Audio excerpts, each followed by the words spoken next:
شکانی شکۆی گەنج کاتێکە بەشێک لە کوڕە بەرپرسەکان و کچە بەرپرسەکان دەبینێ ژیانی ئەو چۆنە و ئەو چۆنە، یان کاتێک گەنجێکی ئێمە ڕوو دەکاتە یەکێک لە بەرپرسانی ئەم وڵاتە، ڕوو دەکاتە بەشێک لە مدیر ناحیە، بەشێک لە قایمقام، بەشێک لە پارێزگار، لە دایرەیەکی حکومیدا سەرەکی چەند بە ناشینی وەڵامی دەدرێتەوە.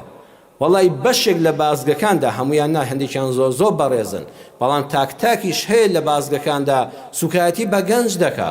ئەم گەنجە کاکە بیپشکنە داوای ناسنامەی لێ بکە، بەڵام بە زمانی شیرین، بەڵام ئاگال لە شکۆی بێ. ئەم گەنجە کە هەستی بە شکۆی خۆی کرد کە شکاوە، کە وەکو کۆی لە سیر دەکرێت، کە وەکو سوالکرد تەماشا دەکرێت و فەرمانگەی حکومی و میدیەدا، وەڵڵەهی دڵی دەشکە بەرامبەر بە وڵاتەکە. ڕوو دەکاتە وڵاتێک کە کاریشی دەدرێتێ، بەهاشی هەیە، نرخی مرۆڤ و مافی مرۆڤیشی تا ڕادەیەک تێدا پارێزراوترە لێرە.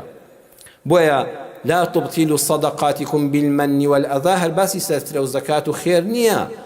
خێرەکەت بەتاڵ نەکەیتەوە بە منەدنان و ئازاردان، واتە بە شکاندنی شکۆی بەرامبەر. بۆیە موسى عليه السلام لە قورئانە فێری ئەوەمان دەکا کاتێک یارمەتی دوو کچی گەنج دەدا و کارەکەیان بۆ جێبەجێ دەکات، ثم تولى إلى الظل، یەکسەر پشتیان تێدەکا و دەڕوا بۆ لای سێبەرەکە. واتە ئەو کەسەی کە کارێکم بۆ کردووە، ئەم کچە گەنجە، ئەم کوڕە گەنجە، با شکامی بەدەم و چاویەوە نەبینم، هەر یەکسەر ڕووی لێ وەرچەرخاند. ئەمە پاراستنی شکۆی مرۆڤە.